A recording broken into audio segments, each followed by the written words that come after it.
Hello and welcome to the Franz Van Kat interview. I'm Annette Young. Is what some would call a tripwire issue, the very touchy subject of Muslim immigration to Europe. And it's become an electoral issue across the continent, even here in France, as we head towards a presidential election coming up in 2012. In a very timely fashion, a book that deals with all the questions that issue raises has just been published in French. It's been written by Christopher Caldwell, an American journalist who also is a contributing writer to the New York Times magazine. It's entitled Reflections on the Revolution in Europe, Immigration, Islam and the West. And Christopher Caldwell joins me in the studio today. Christopher Caldwell, thanks for giving us some of your time. Oh, glad to.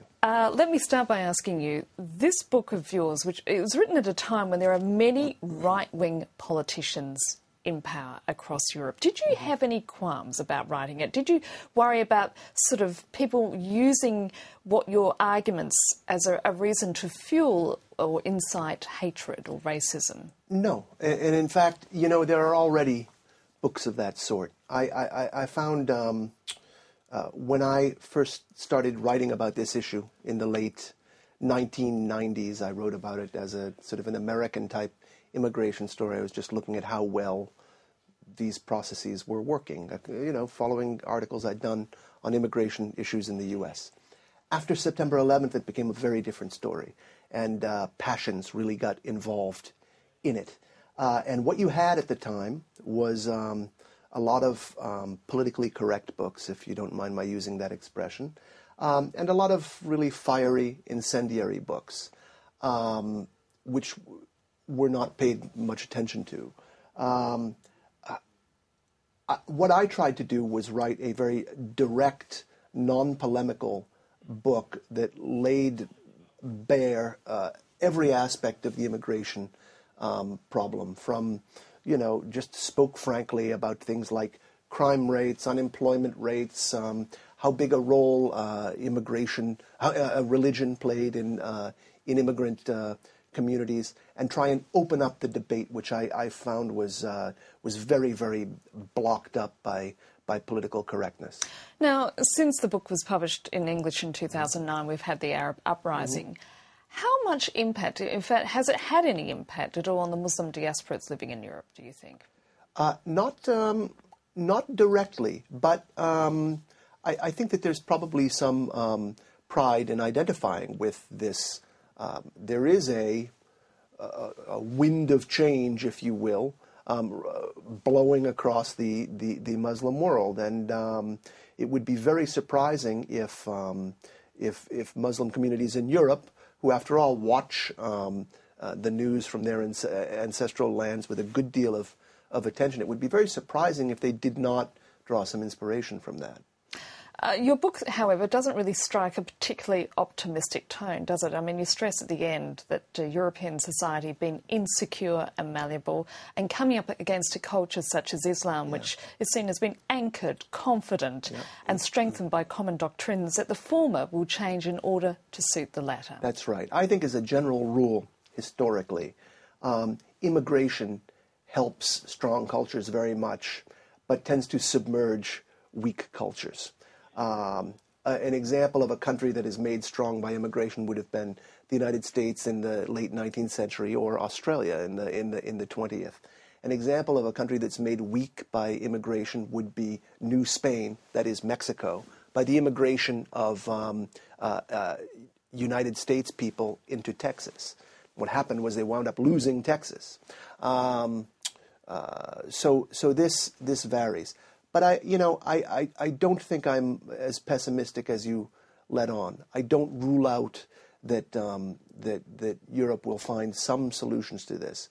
What I do say, though, is that everyone is very keen to talk about what an enrichment immigration is to our cultures, and of course it is. As anyone who's ever had an Indian meal in London will know, it does enrich our cultures in many ways. But there's also a price for it.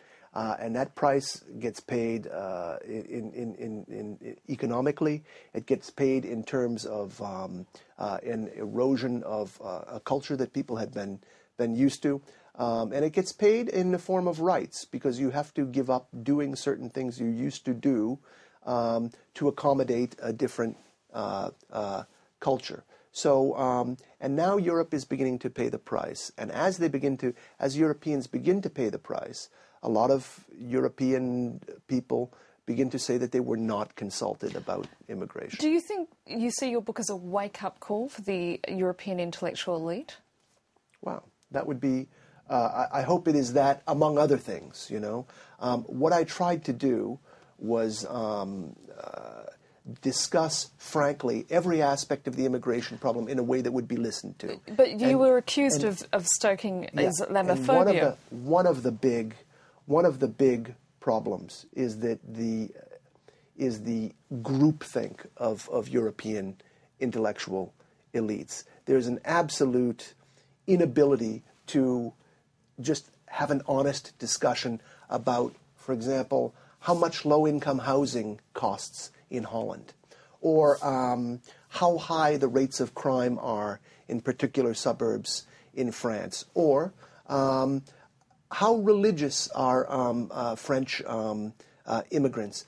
A study came out this week by Gilles Kepel in the Institut Montaigne in Paris, which is not a radical group by any stretch of the imagination, that found a great rise in Islamic identification in Clichy-sous-Bois and other problem suburbs. In Paris, yes, in Paris. Around Paris. These are the suburbs that were involved in the riots of 2005. And in 2005, when Alain Finkielkraut, the French philosopher, said, well, there's a degree of Islamist or third world identification in these suburbs. When he was brave enough to say that, he was not only attacked in public, he was hauled into court. He was sued for having the temerity to say that. So I think there's a very locked down sort of self-censorship among most intellectuals that is a big part of the problem. And as you say, it's impossible, in your opinion, to have a sort of a reasonable argument without people being attacked if indeed they veer off what is deemed to be the political correct path and raising issues.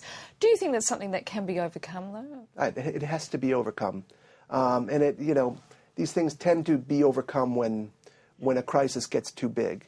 I mean, if you compare it to the finance crisis, there was not that much open dissent about our economic system, not as much as there is now that we're all heading into the gutter, you know what I mean? In the same way, when things happen like the riots in France in 2005, the riots in Britain more recently, although their link to immigration and ethnicity is less clear than the French riots were. When things like that happen, people either have to talk about them, or they'll just be without talking about these things, you can't solve these problems. So this discussion will force itself on the public. But is the onus just on the European community, or is it also on the Muslim community themselves, in that sense of confronting the radical tendencies as that research established? Yes, well, yes, it is, and one always wants to see responsibility at the level of the community. On the other hand, if you put yourself into the shoes of Muslim community leaders or any community leaders in multicultural Europe, the broader society has not been terribly clear about what it expects out of them. And so it's hard for them to know exactly what being a good citizen would mean. And so maybe the national cultures or the national governments need to be more clear about what they expect. And what would you suggest? What, for instance, should French authorities do, given the fact that there is now increasing radical tendencies, according to this institute, occurring right there in their own backyard? Now, here is a place where you might be disappointed in my book, because it's not a part of, being frank in a way that involves being listened to means being apolitical. And this book is not a manifesto. I do not have a 10 or 20-point plan for what these countries should do. But I do think that these things have to be, these laws and these approaches have to be settled at the level of the nation, not at the level of the EU. And you see that, an Anglo-Saxon culture of the British or American sort could not really band the veil in the way that a country with an official national culture, the way France has been able to do in schools. So it has to be a state-by-state basis. I think it does, yes. I think that they need to be very clear about the way we do things here and have always done things here, and that needs to be made clear to people before they come. Christopher Caldwell, I'm afraid that's all we have time for. That's it for this edition of the Franz van Kat interview. Stay tuned for more news and headlines, which are coming up shortly.